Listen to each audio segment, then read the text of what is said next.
Hola, ¿qué tal? Me da mucho gusto saludarles. Soy Sergio Huidobro y me dedico a la investigación. Soy comunicólogo y maestro en estudios latinoamericanos, ambas por la UNAM, pero me dedico a la investigación relativa al cine y a la difusión de proyectos también fílmicos en medios principalmente impresos, las revistas La Tempestad y Cine Premier, el periódico La Jornada, y también en radio y televisión. Me da mucho gusto compartir otro día más de nuestra cuarentena con la comunidad de la Universidad de Guanajuato y del Cineclub de la misma, para conversar un poco sobre este periodo de cambios acelerado que representan las semanas pandémicas del COVID-19. Esto aplicado y enfocado en lo que toca al cine en todos sus frentes y en todos sus flancos, desde la distribución, la exhibición y todas las modificaciones, las fracturas y los nuevos puentes también que se han tendido en el entorno de lo cinematográfico en toda su extensión. Y dije conversar porque me gustaría mucho conocer sus comentarios, lo que ustedes piensen, opinen en torno a lo que vamos a platicar en esta primera entrega, en los comentarios de acá abajo o en general en las redes sociales del Cineclub de la Universidad de Guanajuato, o incluso de las mías. Me encuentran como @Sergio Huidobro con H en Twitter. Entonces podemos seguir la conversación por ahí. Lo primero que me gustaría decir o reflexionar en voz alta con ustedes es lo que representan estas semanas en la vida de cada uno y una de nosotros. Quizá es muy probable que tanto de mi generación, tengo 32 en este momento, como de cualquier otra generación de las que coexisten hoy en día en las sociedades y en el planeta entero, no habíamos nunca atravesado por un periodo de crisis que fuera análogo a este o comparable en el sentido de la penetración de los cambios, de la amplitud de los mismos y también de la extensión geográfica de los mismos. Dicho en palabras mucho más sencillas, que tantas cosas cambiaran de forma tan profunda en tanto tiempo y en un espacio geográfico tan amplio, en la mayor parte del planeta. De todo esto, lo que toca al cine no es menor, porque sigue siendo una de las vías principales de difusión, exhibición,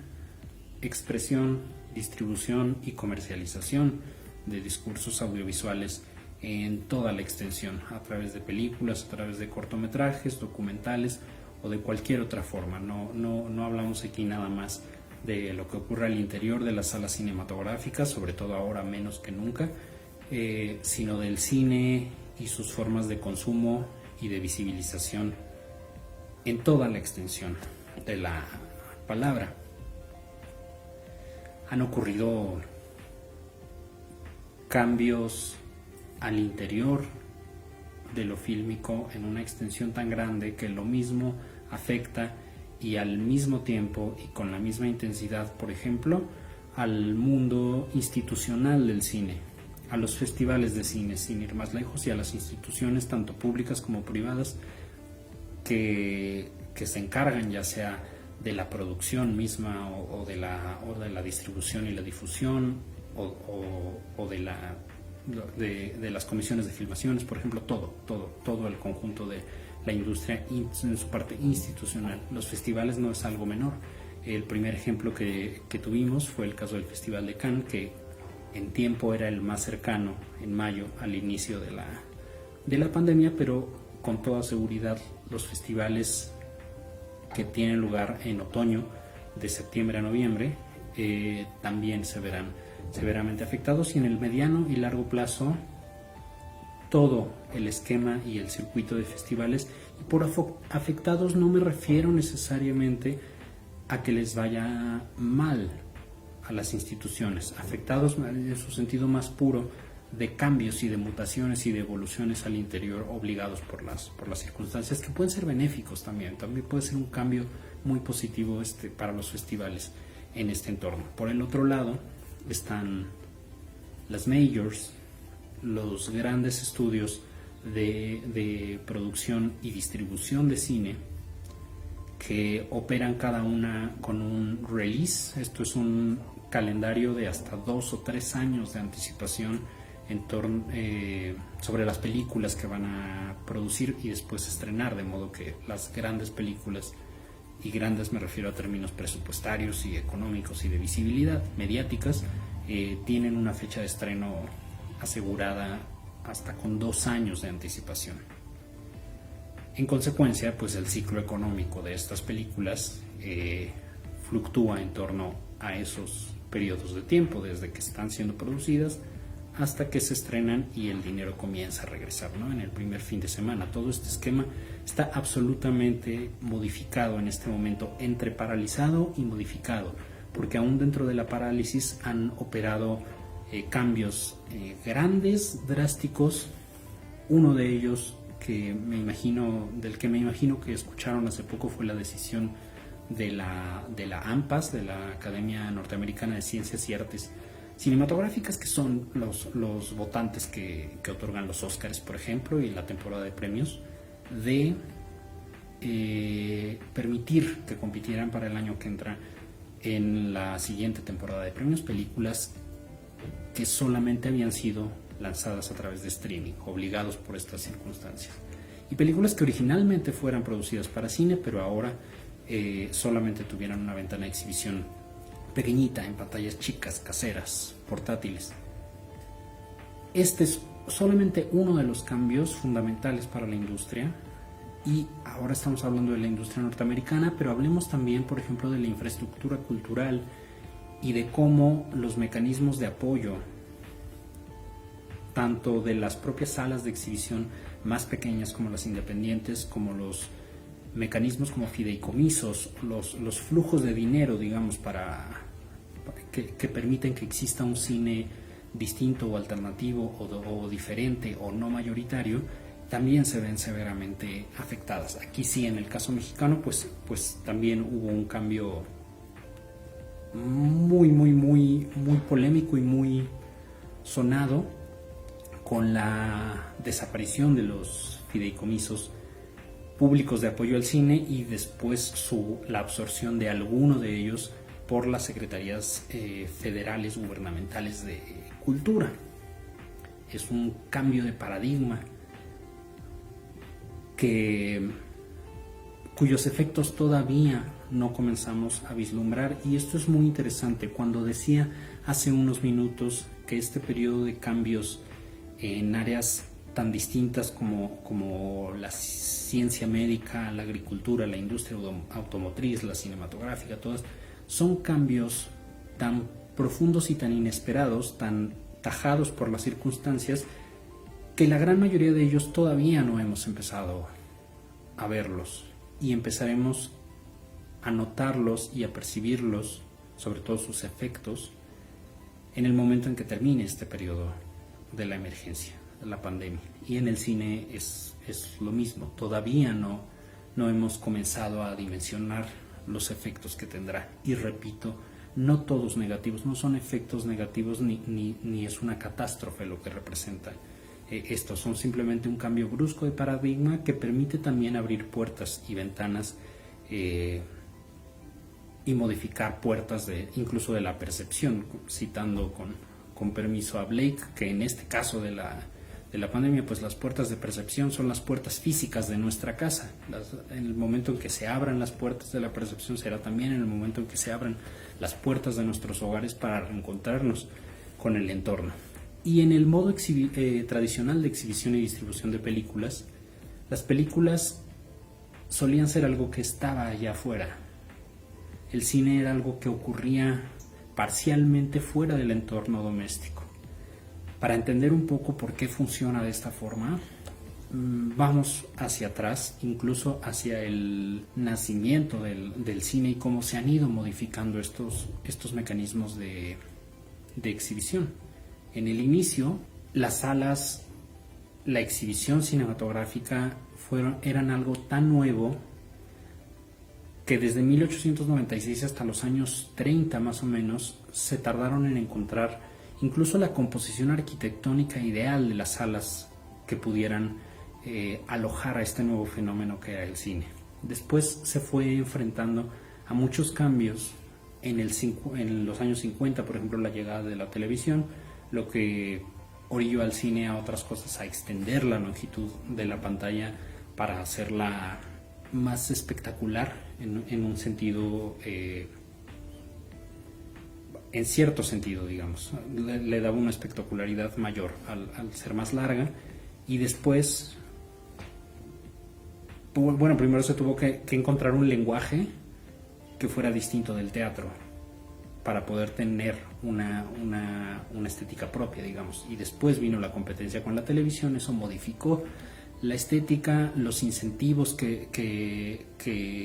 obtenían las audiencias a través de las películas, etcétera. Y así hasta podemos ir enumerando los cambios hasta los años 80, por ejemplo, con la llegada del video doméstico, de los formatos como Beta, VHS, Betamax, y cómo en ese momento ya el cine se convirtió en algo que no nada más ocurría afuera en las salas cinematográficas, o al interior de las salas cinematográficas más bien, sino también parte de la vida doméstica. Se podía ver cine también en casa. Y eso obligó a otro cambio de paradigmas. El papel de los festivales de cine, de las distribuidoras independientes, también fue cambiando a lo largo de todo este proceso. Y ahora, en estas semanas, en este momento, es muy probable que nos encontremos en el cambio de paradigma más grande y más profundo para la industria que hemos visto en mucho tiempo, incluso mayor que la emergencia del internet, por ejemplo, y de la vida digital. Este será todavía más profundo porque sus efectos serán más duraderos y en campos más amplios de la vida cinematográfica. Las copias físicas también son un tema. La forma en la que se distribuyen las películas ha cambiado en estas semanas a través de toda una serie de iniciativas de visibilización de películas, y las más interesantes aquí serían las de festivales y las de propuestas que ofrecen cine diferente, como Movie, como Ambulante, como lo que hizo el Festival de Morelia, Ficum desde en casa, todas estas iniciativas. Hay algo que recuerdo de una entrevista hecha a Terry Gilliam que siempre se me ha quedado en la cabeza y que creo que ahora viene muy a cuenta. Él afirmaba que el cine que él había aprendido a hacer, el cine que a él le salía de forma natural, era un cine cuyo espacio natural eran las pantallas grandes. Y lo dice Terry Gilliam, uno de los creadores de Monty Python, lo que quiere decir alguien que también era bastante competente haciendo televisión. Sin embargo, él se sentía natural del medio cinematográfico, y él lo que decía o dice es que al tener las pantallas de cine el tamaño que tienen, ejercían una influencia de dominio positivo sobre el espectador, manteniéndolo sentado en su lugar, y el control creativo y el control en general de todo estaba en las manos del cineasta, y entonces el lenguaje sería mucho más libre, creativamente más libre para respirar. Conforme las pantallas se hacen más pequeñas, esta posición se invierte. La prueba es esto que les estoy grabando ahora, y que es una pantalla más pequeña que mi mano. Entonces, el control creativo ya está en las manos, incluso literal, estrictamente en las manos del espectador, y el cambio de espectadores de cine a usuarios de cine es el principal paradigma que cambia y que ya había cambiado antes, pero que se acentúa y se profundiza con estos cambios de la pandemia. Los espectadores han comenzado a ser usuarios y entonces tienen en sus manos la posibilidad, que no es ni buena ni mala, es simplemente una posibilidad de controlar lo que ven, de prestar la atención que ellos decidan o la que puedan entregarle a los contenidos, sean del tipo que sean, y a dividir sus horarios, etc. Esto tiene implicaciones buenas y malas que llevaría mucho tiempo detallar y discutir, sobre todo aquí, pero este es un paradigma que cambia y se modifica y cuyas implicaciones se acentúan en esto que estamos viendo a nuestro alrededor en estos días. Los 16 millones de nuevos suscriptores que un corporativo hegemónico como Netflix ha obtenido en este periodo de cuarentena son un síntoma de esto, porque Netflix ya era un actor preponderante de la industria, quizá el mayor, junto a Fox Disney, antes de estos sucesos, y ahora simplemente encuentra la forma de explotar esta hegemonía. Sin embargo, del otro lado también hay iniciativas más focalizadas y quizá más de nicho, pero también con contenido mucho más interesante, que tienen su propio nivel de oportunidad, como los festivales, como las nuevas plataformas, como los cineastas para compartir de forma libre, que no siempre quiere decir gratis, pero libre, sus contenidos, y llegar geográficamente a nuevas audiencias que no tuvieran acceso a salas cinematográficas. Esto, por supuesto, no ocurre por arte de magia, no es porque la gente esté en sus casas y tenga una pantalla a su disposición, en automático va a diversificar su dieta audiovisual o ampliar su catálogo de contenidos de aquello que está dispuesta a ver. Esto no sucede así, requiere muchos estímulos además de ese, pero es una pantalla, un lienzo de oportunidad para muchas de estas iniciativas, y es lo que estamos viendo que sucede. En un video posterior me gustaría abundar en algunos de estos detalles. El libro que ha escrito Mark Randolph, el cofundador de Netflix, ahora es mucho más visible Reed Hastings como CEO de Netflix, pero en un inicio también estaba Mark Randolph, que tiene un libro muy interesante que se llama This Will Never Work. No ha sido traducido al español, pero es el título, Esto no va a funcionar, que cuenta la gestación de Netflix como actor preponderante de la industria audiovisual, y es muy sintomático verlo como una especie de primer recuento de lo que iba a derivar en lo que estamos viendo hoy en día. Por último, en esta primera entrega me gustaría contarles algo que recordé el otro día, una clínica que se llama Buchinger, aunque está en Marbella, en España, que tiene un método de detección de enfermedades que consiste en el ayuno voluntario durante muchos días de sus pacientes, parecido a lo que describe Thomas Mann en La Montaña Mágica, pero en un entorno mucho más contemporáneo, de modo que conforme ayunan los pacientes pierden nutrientes, pierden toxinas, enflacan de una forma dramática,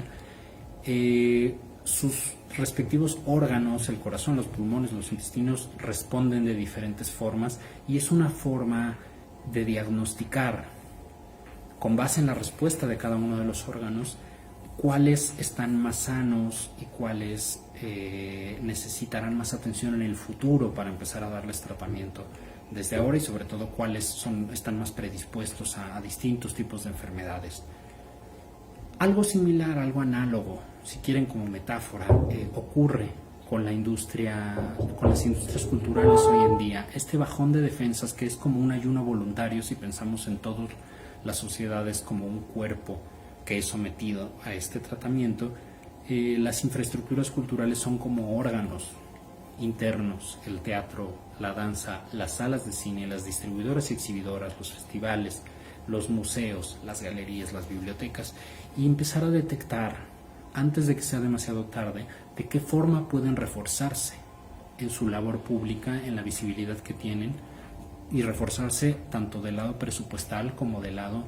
de fortalecer y formar nuevos públicos para todas esas instituciones, y creo que esta, de llevarse a cabo, sería una de las principales